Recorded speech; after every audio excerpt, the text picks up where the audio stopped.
Story 1. I didn't give my mom a hug because I was a teenager and didn't want to be embarrassed when she dropped me off at a friend's house. She died that night. Story 2. I unknowingly left a female friend of mine, who was drunk, in a room with an abuser. I still feel terrible about it, and it happened 5 years ago. Story 3. My little dog cried harder for me to stay with her than she ever did before when I was leaving. She died in an accident shortly after, and I never saw her again. I always wonder if she knew and wanted to say goodbye. It's been years, and I still miss her. Story 4. My mother and I had a fractured relationship. Long story short, I left home at 15 to fend for myself while she returned to the man who kept cheating on her. A few years later, he cheated again, and she became homeless. She lived in her car for a while I was in a small duplex, working 3 jobs and going to school. At that time, I held a lot of resentment towards her and didn't help her in that situation. She has since passed away, and I sometimes lie awake at night thinking about the times she was alone in her car, afraid. I wish I had done something.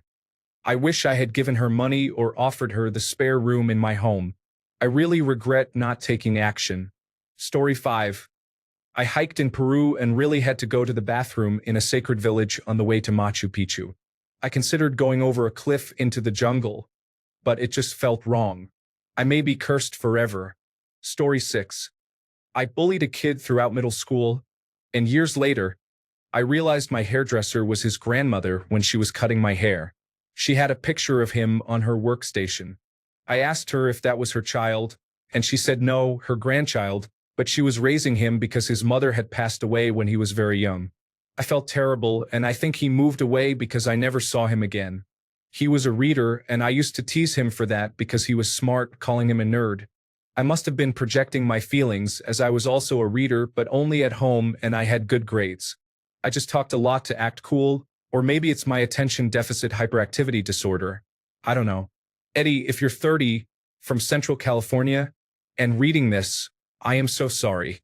I wish I could find you and apologize. I've tried looking you up on Facebook but couldn't find anything. I hope life is treating you well. Story 7. I should have recognized my value sooner. Otherwise, I wouldn't have experienced the challenges I faced, particularly due to my low self-esteem. Story 8. I didn't testify and my abuser walked free. He's out abusing others. I found out I'm a big sister from a recent police report. If I had testified, no one would have been in that situation again. He would be on a list. Even at 12, I understood what not testifying meant. I knew exactly what my silence would result in. I knew he would harm someone else. I knew another child would be beaten and starved at his hands. I feared he might kill a child. My family begged, pleaded, and tried to reassure me. Nothing worked. I felt too much like a coward. Say what you want. Justify that it's okay because I was a kid, because I was a scared child. At the end of the day, I didn't testify. He walked free. I knew he would walk if I didn't testify. I knew he would hurt another child. Justify my cowardice all you want. It won't change the fact that my inaction allowed another child to go through hell. I did manage to get an officer to listen just so they know, so it can be on their radar. That was earlier this year, though. I can say I did that much, not that it matters at this point. I let him walk. I knew and allowed him to walk. I knew the real him. The police reports and the documents from my case with Child Protective Services, 5 inches thick, sit in my closet. They barely scratched the surface, and none of them come close to capturing the brutality I lived through. I will live with that for the rest of my life. Story 9. Eating 9 cans of ravioli. I mean, nobody wants to admit they ate 9 cans of ravioli, but I did. I'm ashamed of myself. The first can doesn't count. Then I got to the second, third, fourth, and fifth. I think I burnt those with the blowtorch and then I just kept eating. Story 10. Not taking care of my teeth when I was younger and marrying my second wife have both ruined my life. Story 11. I committed a felony. I didn't mean to hurt the people I did, but the ones I loved most are gone and hate me now. I lay awake at night thinking about those people, especially the love of my life back then. I served time for everything. I paid my dues, but you never truly pay your dues when you make someone suffer. Story 12. I felt a desire to escape life at the age of 14. I would starve myself. I was so self-centered that I didn't care about my actions. My father passed away when I was 14, and I caused him a lot of stress. I wish I could show him who I am now. I wish I could change my past. Story 13. Thank God I paid for a speedy divorce and didn't have to deal with him anymore. I sent him back to his mother. His father hoped I would take his son back. No, I'm good. Story 14. Completely wasting my 20s. I will never get my youth back, and there isn't a single day I am not upset with myself for it. Story 15. I did not treat my dad very well during my teenage years, mostly because my mom often spoke negatively about him. She used me to vent until one day I had enough and told her to get some friends and that I did not want to hear anything more. That was when I was 19. Honestly, looking back now, he was not such a terrible person. He died unexpectedly when my daughter was 10 months old, and I was 21. Now, I feel some resentment towards my mom and an ache in my heart for my dad. I yearn for the pride he would have felt knowing where I am in my life today. Story 16. During my first week at college, I developed a habit from home and thought that as long as I aimed for the drain and cleaned it thoroughly, everything would be fine. Later that week, some guy yelled, "Were you the one in the shower?" I heard he was going around saying that to everyone. Naturally, I denied it because I didn't want to be known for that in my first week there. There's still a slight chance it wasn't mine, as I remember cleaning it well, but I've learned my lesson since then. It was the first and last time it happened, and it was probably not the most respectful thing to do in a communal shower. Story 17. I cheated on my wife shortly after our oldest child was born.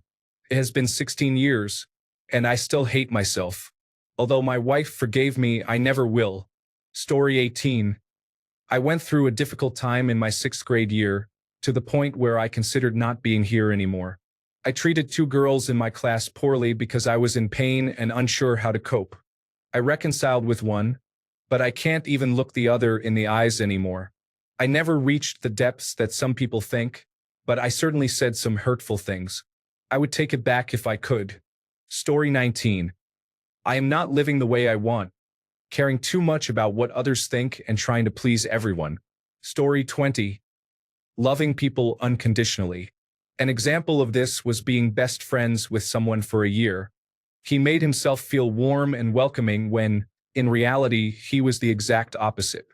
Loving him made me keep him around, even though talking to him or being with him was torture. He told me he wanted to hurt me and that I angered him. In sticking by him, I degraded myself and allowed him to seep into the cracks of my life from which I cannot remove him.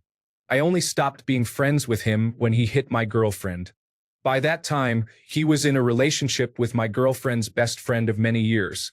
She chose him instead of her.